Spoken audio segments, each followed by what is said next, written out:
Hello बच्चा, कैसे हैं सब। आशा करती हूँ सब बढ़िया से होंगे और खूब अच्छे से तैयारी कर रहे होंगे। सबसे पहले आपको दिवाली की बहुत बहुत शुभकामनाएं कि आप दिवाली अच्छे से मना ली होगी। तो आज का जो मेरा टॉपिक है, ये आज मैं PYQ नहीं ले रही हूँ, यहाँ पे मैं इंपॉर्टेंट क्वेश्चंस ले रही हूँ, इंपॉर्टेंट टॉपिक ले रही हूँ, free radical substitution reaction of alkene. अगर हम इस टॉपिक की बात करें, वैसे तो क्लास 11 से स्टार्ट हो जाता है एल्केन्स में, बट आप क्लास 12th में भी पढ़ते हैं क्योंकि अल्काइल हैलाइड का टॉपिक भी है। और इसके अलावा ये ऑर्गेनिक केमिस्ट्री का most important topic, one of the most important topic में से आता है। तो आज जो हम यहाँ पे करने वाले हैं वो बेसिक से लेके बिल्कुल टॉप लेवल तक लेके जाएंगे कि आपका मतलब मैक्सिमम एग्जाम्स में से जो आता है वो कवर हो जाएगा। कोशिश तो मैं ये भी करूँगी कि CSI या नेट का भी कवर हो जाए, बट हाँ मोस्ट ऑफ द पार्ट आप इसका ईजीली कर पाएंगे। तो सबसे पहले हमारे पास में आता है कि हमारे पास में ये electrophilic free radical substitution reaction होती क्या है। अगर आप फ्री रेडिकल सब्स्टिट्यूशन रिएक्शन की बात करेंगे तो फ्री रेडिकल सब्स्टिट्यूशन रिएक्शन में सिंपल सी अगर हम बात करें कि फ्री रेडिकल सब्स्टिट्यूशन रिएक्शन में अगर आप मीथेन की रिएक्शन हेलोजन से कराते हैं इन प्रेजेंस ऑफ सनलाइट, इसे आप सनलाइट या फिर हीट भी लिख सकते हैं, ऑन हीट। तो यहाँ पे आपके पास में HNU आ जाएगा, तो यहाँ आपके पास में आएगा CH3X प्लस HX। ये हो गया, ये आपने क्लास 11th में पढ़ा है कि आप CH4 की जब हेलोजन के साथ रिएक्शन कराते हैं तो ये बनता है। ठीक है, अब इसमें आप इथेन के साथ भी रिएक्शन करा सकते हैं, प्रोपेन के साथ भी रिएक्शन करा सकते हैं। ये हमारे पास में फ्री रेडिकल रिएक्शन है, ये हमारे पास में आती है free radical substitution reaction, free radical substitution reaction. पहले अगर मैं इस रिएक्शन का फॉर एग्जांपल मैं क्लोरीनेशन करा रही हूँ और मैं मैकेनिज्म से शुरू कर रही हूँ इस रिएक्शन को, तो अगर इस रिएक्शन में मैकेनिज्म लेती हूँ तो मैकेनिज्म हमारे पास में रिएक्शन का आता है यहाँ पे। सबसे पहले क्लोरीनेशन ही ले रही हूँ मैं, तो क्लोरीन सनलाइट की प्रेजेंस में सबसे पहले क्लोरीन फ्री रेडिकल बनाता है।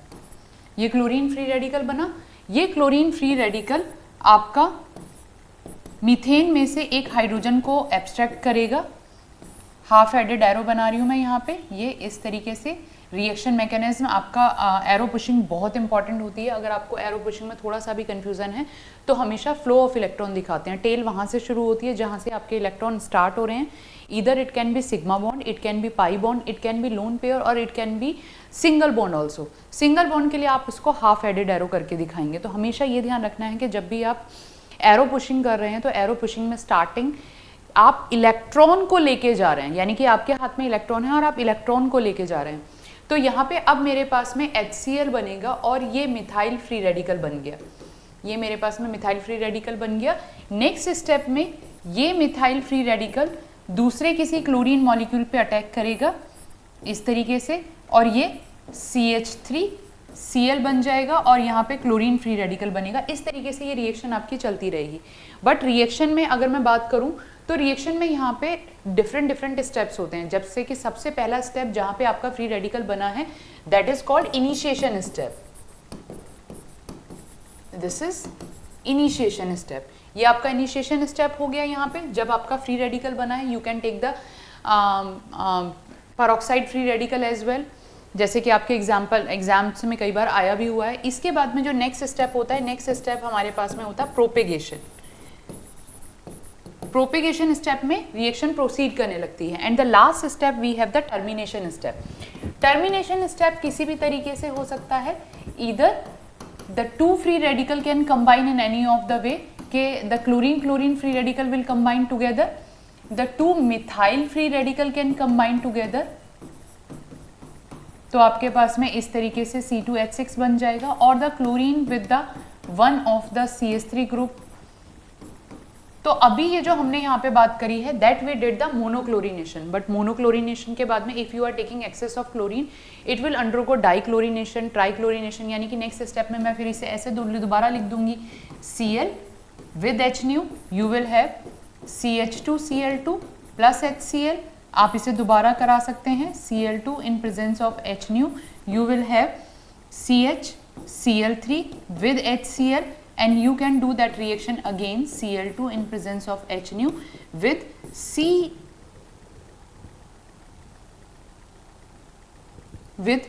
CCl4 and HCl. That this reaction takes place in excess of chlorine. तो excess of chlorine में रिएक्शन होती रहेगी और आपका जब तक कि जितने भी हाइड्रोजन हैं वो सारे के सारे सब्सिट्यूट ना हो जाए. That has been given in class 11th. अब आते हैं आगे, बात करते हैं क्लास 12th की बात करते हैं. तो क्लास 12th में जब आप ये रिएक्शन पढ़ रहे हैं तो वहाँ पे ये प्रॉपर्टीज़ ऑफ एल्काइल हैलाइड में पढ़ रहे हैं, यानी कि वो क्लास 11th का था सारा. इसके बाद में आपने जो क्लास 12th की जो बुक है CBSE की, दैट इज CBSE में हमारे पास में this one is properties of alkyl halide में आपने ये पढ़ा है. प्रॉपर्टीज ऑफ एल्काइल हैलाइड में या प्रिपरेशन ऑफ एल्काइल हैलाइड में, प्रॉपर्टीज ऑफ एल्काइल हैलाइड में नहीं, प्रिपरेशन ऑफ एल्काइल हैलाइड में हम इसे पढ़ते हैं. प्रिपरेशन ऑफ एल्काइल हैलाइड में हम प्रिपरेशन ऑफ एल्काइल हैलाइड कर रहे हैं from alkanes. You have studied the question monochlorination dichlorination के according you have the different product there. जैसे कि हमारे पास में एक NCERT का क्वेश्चन है कि if I took the like butane and butane I took how many monochlorination product are possible there. तो एन ब्यूटेन की अगर हम बात करते हैं तो मैं पूरा ही कंबाइन लेते हुए चल रही हूँ. तो आपको कहीं से भी ये नहीं है कि स्टार्टिंग से कुछ और करना पड़ेगा, स्टार्टिंग से पूरा लेके चल रहे हैं. We are doing the monochlorination on n butane. तो मोनोक्लोरिनेशन जब आपको दिखाना होता है how you are going to proceed it, symmetry देख लो, यहाँ पे आपकी सिमेट्री आ गई. तो at these two position the monochlorin, क्योंकि सिमेट्री होगी तो ये इसके बिल्कुल सेम है, तो ये दोनों जो बनेंगे, यानी कि इसको मैं एक कलर से दिखा देती हूँ, they are going to show the same compound. और ये वाले जो दो कॉर्नर वाले बनेंगे they are going to form the same compound. तो सिमेट्री के अकॉर्डिंग एक एक जगह आप क्लोरिनेशन करा दो. It means if I am doing the chlorination of that compound और I have to show the monochlorination product, तो एक बार आप क्लोरीन यहाँ पे लगा दो और दूसरी बार आप क्लोरीन यहाँ पे लगा दो, ये आपके प्रोडक्ट बन गए. इसके अलावा और कहीं नहीं लगाने की जरूरत है, सिमेट्री के अकॉर्डिंग आ जाएगा. If you take the isomer of that butane, I took isobutane, isobutane है और फिर आप इसका मोनोक्लोरिनेशन करा रहे हो, तो how many product there can be formed. तो for that one just check the symmetry. Symmetrical है, ये पूरे के पूरे जो तीनों के तीनों मॉलिक्यूल्स हैं, तीनों के तीनों जो CH3 ग्रुप हैं वो सेम है, ये आइडेंटिकल हैं. तो इस केस में आपके पास में जो प्रोडक्ट आएगा वो केवल एक प्रोडक्ट आएगा and that will B this one. कहीं पे भी क्लोरीन लगा सकते हो, जरूरी नहीं कि जहां मैंने लगाया वहीं आपको बनाना है, आप वहां पे भी कहीं पे भी क्लोरीन बना सकते हो.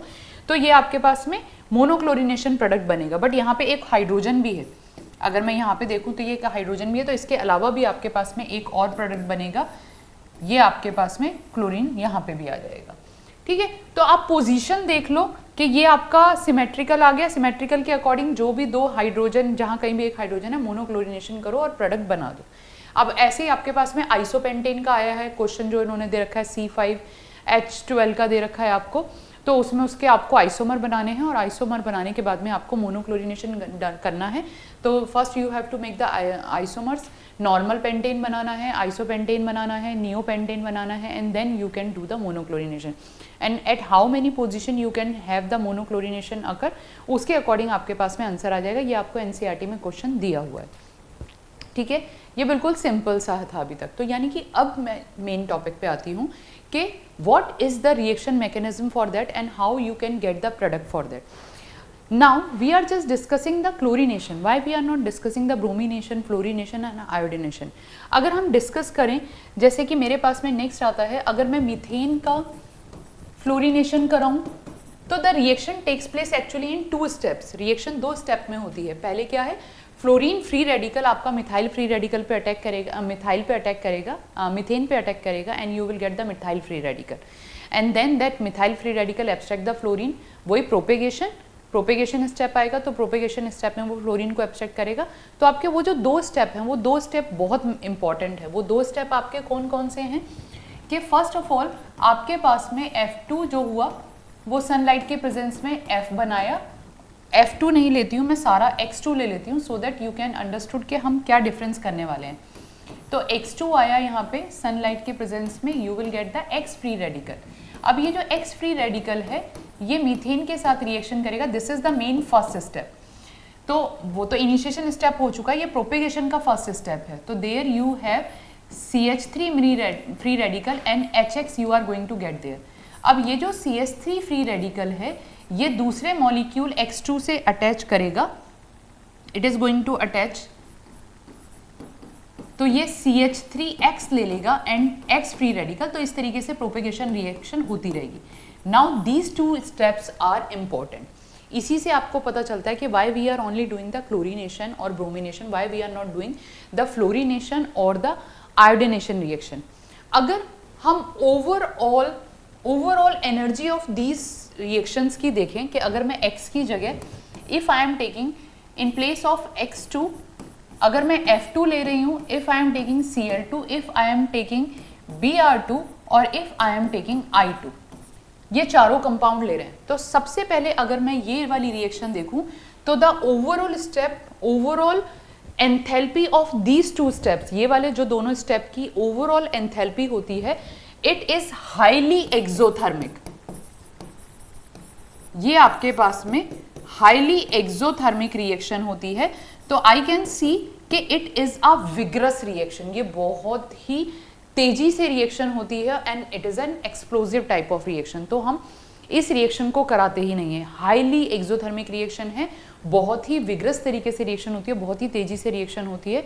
तो फ्लोरीन की रिएक्शन हम लैब में नहीं कराते हैं। Now the chlorine and bromine has the moderate exothermic reaction. Overall enthalpy of these two reaction are moderate, तो normally हम क्लोरीन और फ्लोरीन रिएक्शन को easily करा सकते हैं।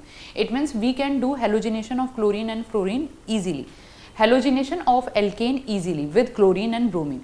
But अगर मैं iodination करूं तो that reaction is highly endothermic.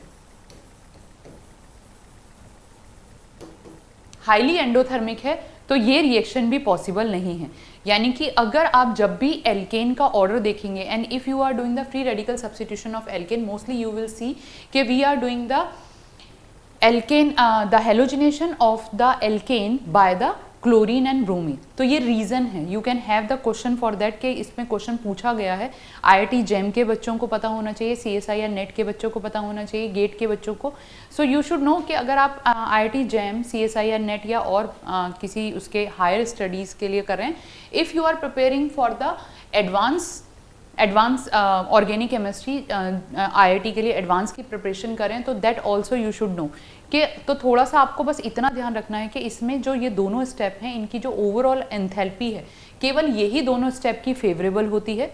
Fluorine की हाईली विग्रस रिएक्शन होती है जो कि एक्सप्लोजिव्स हो जाती है और that is highly endothermic reaction. तो ये दोनों ही रिएक्शन आपकी फिजिबल नहीं है। The main reaction which are feasible chlorination and bromine. तो एक क्वेश्चन आपका यहाँ पे बन जाता है कि why the fluorine and iodine are not taken और are not doing the reaction और are not taken to do the reaction with the alkane. तो ये आपके पास में आंसर आ जाएगा। और डिटेल में पढ़ना है तो फिर आप वहाँ पे एनर्जी देख लो कि फर्स्ट स्टेप किस में एंडोथर्मिक है, किस में एक्सोथर्मिक है। मैं ये CSIR वाले बच्चों के लिए बोल रही हूँ या गेट वाले बच्चों को बोल रही हूँ कि if you want to do it in more detail तो आप उसकी एनर्जी देख लेना। But for the JEE advance you should know only this thing, वो तुम्हारे लिए काम में आ जाएगा। तो अब मैंने 11th का लिया, 12th का लिया, now I am coming on the higher level. Higher level नहीं है ये क्वेश्चन, आपको 12th की CBSE में भी मिलेगा, बाकी ये आपको ब्रूस में भी मिलेगा, क्लेडन में भी मिलेगा, स्मिथ में भी मिलेगा, मतलब ये सब सारी बुक्स में मिलता ही मिलता है। नाउ अब we have the different reactivity. अगर if we are doing the reaction with chlorine in presence of sunlight and if we are doing the reaction with bromine in presence of sunlight, we can have two type of the product। दोनों में ही दो type के product बनेंगे। अब मैं इसकी reaction mechanism पे आ जाती हूँ क्योंकि अभी तक मैंने केवल मीथेन लिया था। तो कौन कौन से दो प्रोडक्ट पॉसिबल हैं? सबसे पहली बात, आप सिमेट्री देखो, चेक द सिमेट्री और सिमेट्री के अकॉर्डिंग देखो आपके कितने फ्री रेडिकल बन सकते हैं, कितने टाइप के फ्री रेडिकल बन सकते हैं। So here I can have the two type of the free radical possible there. दो टाइप के जो आपके फ्री रेडिकल बनेंगे, एक आपका ये बनेगा and the second free radical you have this one. तो this one is the secondary free radical and this one is the primary free radical. अब stability of the free radical हमारे पास में आती है, जो कि आपके पास में इंटरमीडिएट बन रहा है. So the stability of free radical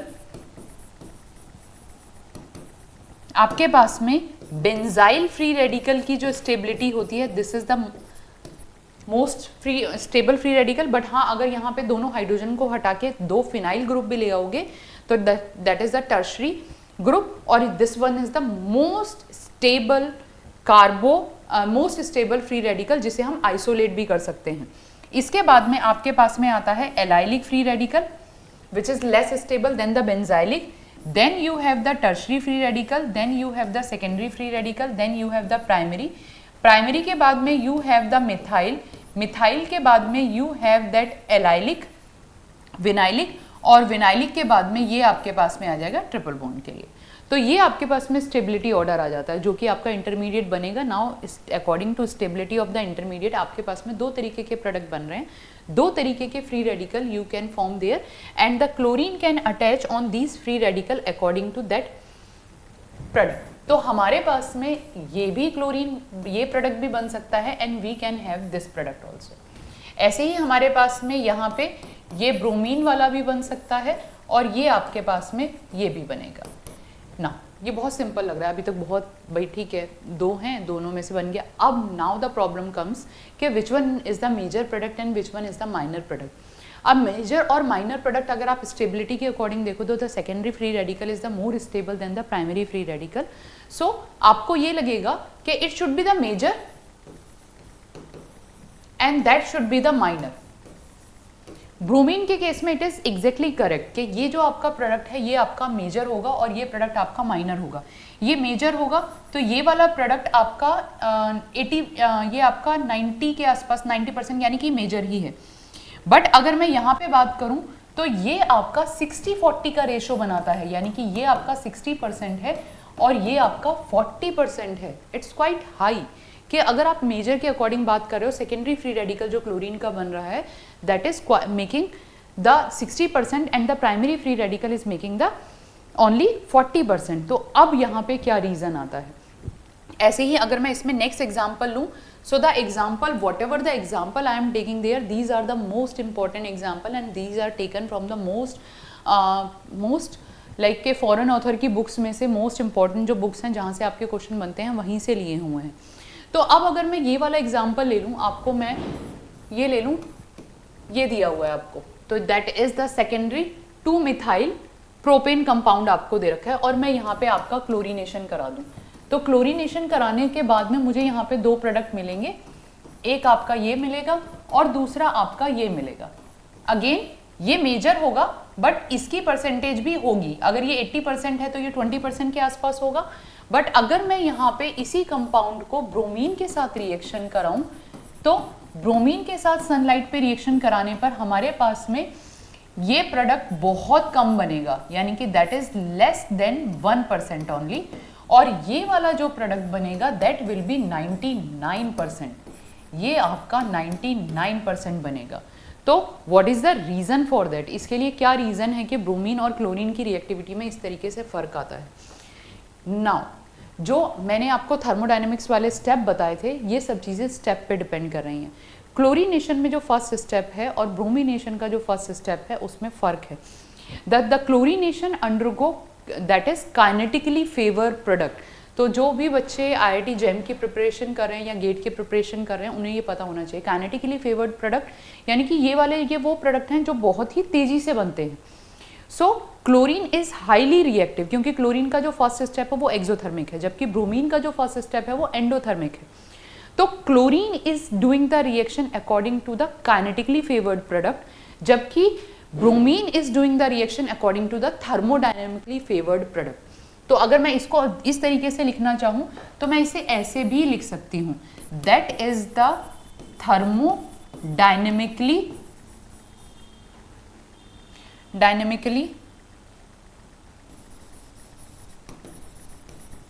favored and this one is the kinetically favored product. तो ये काइनेटिकली फेवर्ड प्रोडक्ट से मतलब क्या है, ये रिएक्शन बहुत ही तेजी से होती है। तो यानी कि अब मैं देखो कि आंख बंद करी, ये क्लोरीन इस तरीके का कि उसकी आंखें बंद हैं, जो पहला प्रोडक्ट मिला उसी को खींच लिया, जो पहला हाइड्रोजन मिला उसी को खींच लिया। जबकि ब्रोमीन क्या है, ब्रोमीन बहुत आराम से काम करने वाला है। यानी कि आप इस तरीके से कहो कि अगर हम कछुए और उसकी दौड़ लगाएं, कछुए और खरगोश की जो दौड़ थी वो वाली बात करते हैं। कछुआ बहुत धीरे धीरे चलता है, एंड में जाके जीत जाता है।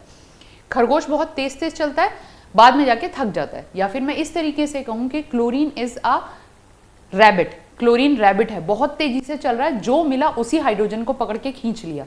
तो that is called kinetically favoured product. Kinetically favoured product में अब यहाँ पे वो चूज नहीं कर पाता कि which is the more stable product will be there, but bromine के केस में that will be thermodynamically favoured product.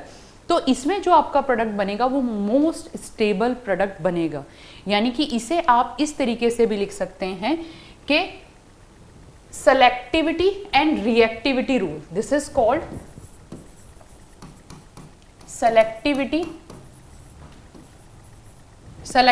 Reactivity rule. Reactivity rule, तो you can say more reactive,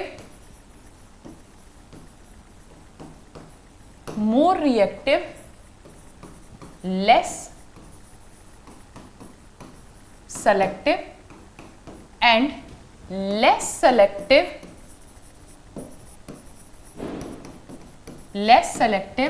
more less reactive, more selective। तो ये आपके पास में आएगा more reactive, less selective, less reactive, more selective. तो यहां पे ये आपके पास में एग्जांपल आ जाता है ब्रोमीन के लिए, और ये आपके पास में आ जाता है क्लोरीन के लिए, because the chlorine is doing thermodynamically. इसका जो फर्स्ट स्टेप है वो एक्सोथर्मिक होता है। तो क्लोरीन क्या करता है, जो भी पहला हाइड्रोजन मिलेगा ये उसी को डिस्प्लेस कर देगा। जबकि ब्रोमीन क्या है, ब्रोमीन का the first step is the endothermic, तो that is the thermodynamically favoured product. Thermodynamically favoured product में अधिकतर आपको थर्मोडायनेमिकली फेवर्ड प्रोडक्ट में आपको स्टेबल प्रोडक्ट ही मिलते हैं। तो यहाँ से आपको ये ध्यान रखना है, ठीक है। तो आपके पास में एक चीज़ आ गई कि क्लोरीन और ब्रोमीन की रिएक्टिविटी अलग अलग है। सबसे पहले हमारे पास में हमने यहाँ पे बात करी कि आपने सब्स्टिट्यूशन किया। Substitution free radical substitution reaction है। फ्री रेडिकल बनेगा, 3 स्टेप में रिएक्शन होती है, इनिशिएशन, प्रोपेगेशन और टर्मिनेशन। नेक्स्ट आपके पास में आ गया, आप आयोडीन, फ्लोरीन, ब्रोमीन और आयोडीन में से कौन से रिएक्शन करा सकते हैं। ब्रोमीन और क्लोरीन की कराते हैं। फ्लोरीन की विग्रस रिएक्शन होती है, हाईली एक्सोथर्मिक रिएक्शन होती है, और आयोडीन की हाईली एंडोथर्मिक रिएक्शन होती है, इसलिए वो दोनों ही फेवरेबल नहीं है। फेवरेबल आपके पास में बनती हैं क्लोरीन और ब्रोमीन वाली। Now comes on the step कि फ्लोरीन और क्लोरीन की रिएक्टिविटी अलग है। They are making the different product, their major product are the different. The reason is, यहाँ पे आपके पास में अब रीजन आ जाता है, या फिर एक तरीके से आप इस तरीके से समझो कि the chlorine is making the kinetically favoured product, where as the bromine is making the thermodynamically favoured product. फिर अगर आपको और डिटेल में चाहिए तो you are going to study this thing कि more reactive, less selective, less reactive, more less reactive, more selective. तो chlorine आपका ज़्यादा रिएक्टिव है, वो सेलेक्टिव कम होगा, और ब्रोमीन आपका लेस सेलेक्टिव है, लेस रिएक्टिव है, वो ज़्यादा सेलेक्टिव होगा। इस तरीके से ये आ गया। तो ये आपके पास में मोस्ट इंपॉर्टेंट क्वेश्चंस, मतलब मोस्ट इंपॉर्टेंट टॉपिक आ गया। अब हम कुछ एग्जांपल्स ले लेते हैं ताकि आपको पता चले कि किस किस तरीके के क्वेश्चन आ रहे हैं, and these are the most important examples. एक आपके पास में ये क्वेश्चन अधिकतर एग्जाम में पूछा जाता है, ये दूसरा मैं आपके पास में ले लूँ, ये आपको दे रखा है। थोड़ा और ले लेते हैं हम इसको, पहले तो सिंपल ही ले लेते हैं, CH3 CH double bond CH2। तीसरा आपके पास में एक ये फॉरेन ऑथर की बुक का एग्जाम्पल है, स्मिथ का है शायद, ये स्मिथ डेविड का है शायद, डेविड का एग्जाम्पल है। तो आपको हर एक में ब्रोमिनेशन करा रहे हैं। अब ये बहुत इंपॉर्टेंट है, ये आपको NCERT में भी मिलेगा, ये इंपॉर्टेंट है JEE वाले बच्चों के लिए, IIT JEM वाले बच्चों के लिए, और वैसे भी CSI या नेट के कुछ सिंपल क्वेश्चन आ जाते हैं, वहाँ पे भी पूछ लिया जाता है। तो अब यहाँ पे आपके पास में मैंने इनकी रिएक्टिविटी ऑर्डर बताया। आपके पास में जो फ्री रेडिकल बनेंगे वो किस किस तरीके के फ्री रेडिकल बनाएंगे बनाने का तरीका भी बताया कि आपके कितने फ्री रेडिकल बन सकते हैं, क्योंकि initiation step bromine free radical बनेगा। ब्रोमीन फ्री रेडिकल हाइड्रोजन को एब्स्ट्रैक्ट करेगा। अब हाइड्रोजन को एब्स्ट्रैक्ट करने के बाद में आपके पास में फ्री रेडिकल बन रहा है, यही सबसे इंपॉर्टेंट स्टेप है। आप कैसे पता करोगे कि कौन सा फ्री रेडिकल बन रहा है? सिमेट्री देख लो, यहाँ से सिमेट्रिकल ऑर्डर आ गया तो आपके पास में 1 2 3 ये 3 पोजीशन है, ये तीनों हाइड्रोजन एब्स्ट्रैक्ट हो सकते हैं। अब अगर ये तीनों हाइड्रोजन एब्स्ट्रैक्ट होंगे तो I have the possibility of these 3 free radical formation. एक ये बनेगा, मेजर प्रोडक्ट की ही अब मैं बात करने वाली हूँ यहाँ पे, एक ये बनेगा और एक ये बनेगा, ये 3 बनेंगे। इसमें ये तो आपका विनाइलिक पोजीशन पे तो लीस्ट स्टेबल था, ये तो है ही नहीं, ये विनाइलिक है, ये विनाइलिक है, ये आपका सेकेंडरी है और ये वाला आपका एलाइलिक है। एलाइलिक आप कैसे पहचानोगे? अगर आपको कभी भी एलाइलिक पहचानना है तो आप ये देखो, ये डबल बॉन्ड हो गया और ये सिंगल बॉन्ड हो गया, ये आपका एलाइलिक आ गया। ठीक है, तो ये एलाइलिक है, यानी कि ब्रोमीन कहाँ पे सब्स्टिट्यूशन करेगा? ब्रोमीन आपका most stable position allylic position पे सब्स्टिट्यूशन करेगा और यहाँ पे आपका ब्रोमीन आएगा। ये आपको क्लास 12 की एनसीईआरटी की इंटेक्स क्वेश्चन में भी दिया हुआ है, ये आपको ब्रूस में भी मिलेगा, ये आपको डेविड में भी मिलेगा और ये आपको क्लिडन में भी मिलेगा। तो मतलब ये मोस्ट कॉमन एग्जाम्पल है जो आपको हर बुक में मिलता है, एनसीईआरटी में भी दे रखा है। ठीक है, तो ये मोस्ट इंपॉर्टेंट है, जितने भी एग्जाम्पल मैं ले रही हूँ सारे के सारे मोस्ट इंपॉर्टेंट है। ये एलाइलिक पोजीशन आ गई, ये तो फिर सिंपल ही है, आपको पता चल रहा है एलाइलिक पोजीशन पे सब्स्टिट्यूशन होगा। अब एलाइलिक मोर स्टेबल क्यों होता है या बेंजाइलिक मोर स्टेबल क्यों होता है? क्योंकि वो रेजोनेंस स्टेबलाइज होता है, रेजोनेंस होगा तो आपका जो फ्री रेडिकल है वो मोर स्टेबल हो जाएगा। यानी कि अगर मैं यहाँ पे इसका ब्रोमिनेशन कराऊं, Br2 कराऊं, तो यहाँ पे सिंपल आपका एलाइलिक पोजीशन पे ही ब्रोमिनेशन होगा। तो ये आपके पास में you have this product there, ये यहाँ पे मिलेगा। अब इसकी बात करते हैं, यहाँ पे आपको देखो क्वेश्चन करने से पहले डॉट बना के देख लो कि कौन सा फ्री रेडिकल बनेगा, you will get the idea from there. जैसे कि अगर मैं यहाँ पे बात करूँ, ये आपका प्राइमरी फ्री रेडिकल है, यहाँ तो हाइड्रोजन है ही नहीं, यहाँ हाइड्रोजन ही नहीं है तो यहाँ पे सब्स्टिट्यूशन नहीं होगा। ये आपका सेकेंडरी फ्री रेडिकल है, ये आपका टर्शरी फ्री रेडिकल बनेगा और ये आपका प्राइमरी बनेगा। यानी कि मैं यहाँ पे लिख देती हूँ, ये आपका प्राइमरी है, ये आपका सेकेंडरी है, ये आपका टर्शरी है, ये आपका प्राइमरी है, ये वाला आपका प्राइमरी है और यहाँ तो हाइड्रोजन ही नहीं है, नो हाइड्रोजन, यहाँ हाइड्रोजन ही नहीं है तो यहाँ पे आप सब्स्टिट्यूशन नहीं करेंगे। एक कार्बन 4 बॉन्ड बनाता है जो कि वो ऑलरेडी बना चुका है, चारों बॉन्ड बने हुए हैं तो यहाँ हाइड्रोजन नहीं है। तो you are going to substitute the bromine at the most stable position and the most stable position where you have the tertiary carbocation in this question. यानी कि आपके पास में जो ब्रोमीन आएगा वो यहाँ पे आएगा। ठीक है जी बच्चा, और सनलाइट देख लेना, क्योंकि if you are doing the reaction, जैसे कि अगर एरोमेटिक कंपाउंड की रिएक्शन आ जाती है तो नेक्स्ट एग्जांपल हमारे पास में आता है, if we are taking this compound,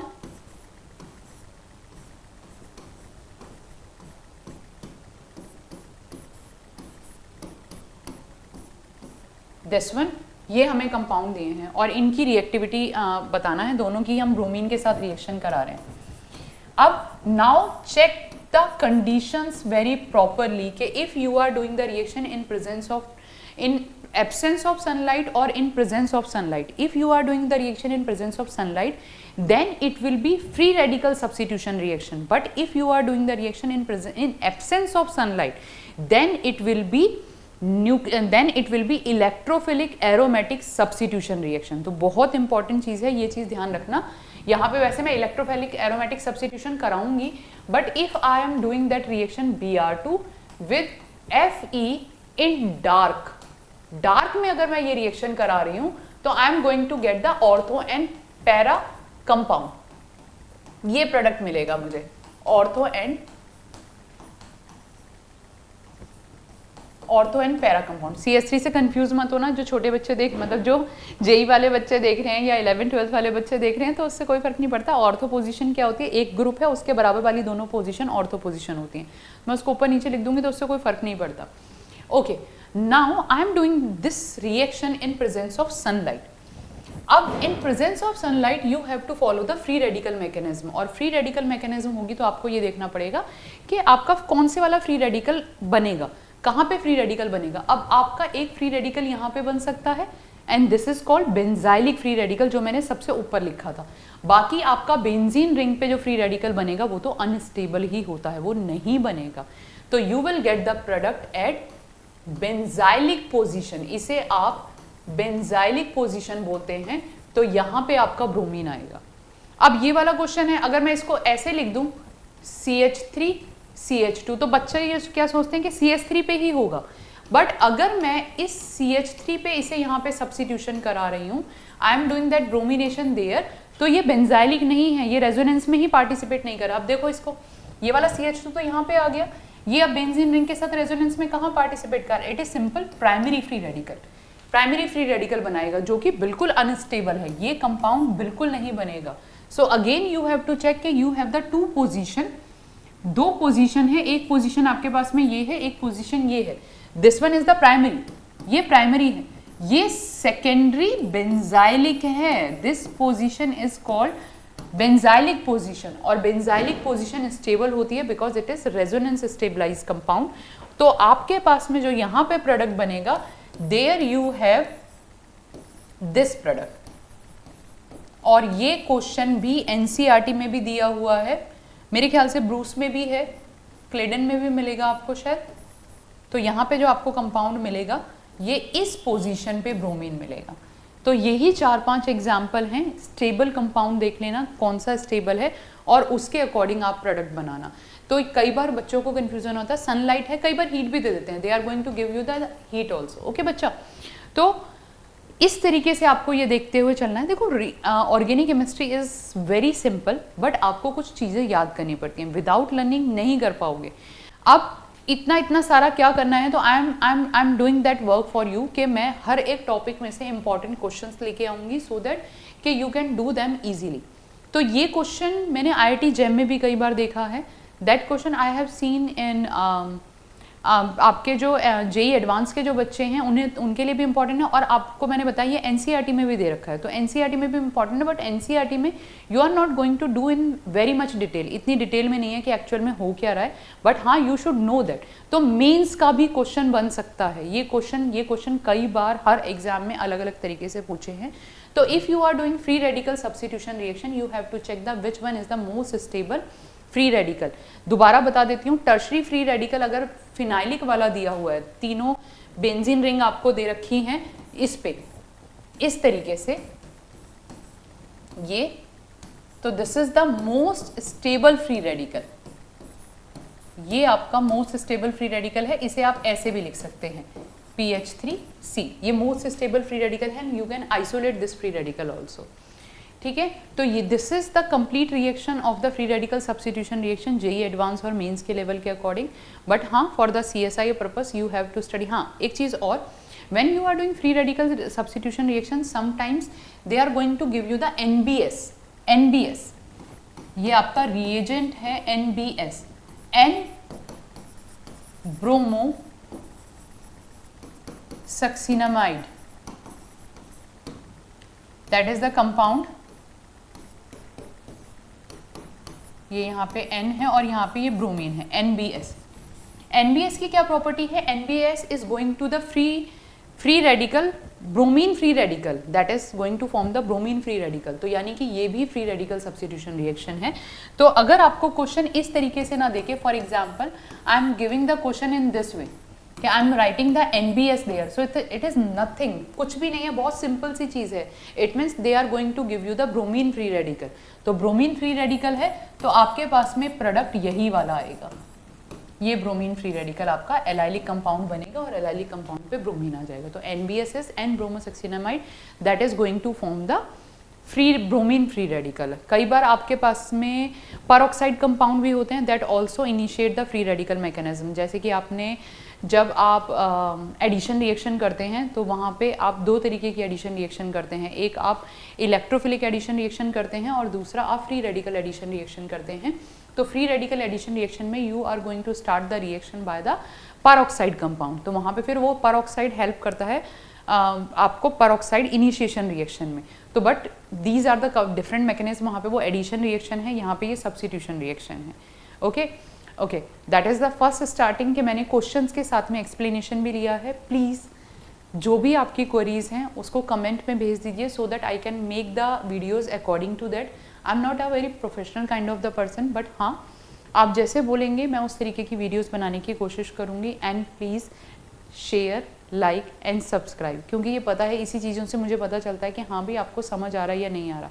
otherwise you are going to view the video और फिर इम्प्रूवमेंट के चांसेस नहीं रहते हैं कि आपको क्या चाहिए, आपको कितना चाहिए। अब आपको पता है आपको एग्जाम आ रहे हैं, whatever video you want to do, कि ऑर्गेनिक केमिस्ट्री करनी है, फिजिकल करनी है या इनऑर्गेनिक करनी है, वो आप अपने कमेंट में भेज सकते हैं, सो that I can work on that. But हाँ, मैंने अभी भी कुछ प्लान किया हुआ है कि मैं ऑर्गेनिक केमिस्ट्री की पूरी मोस्ट इंपॉर्टेंट क्वेश्चन की series according to your mains and the advance also, तो यहीं पे ये आपके मैंने एडवांस को भी कवर करा दिया है, so we can move in this way.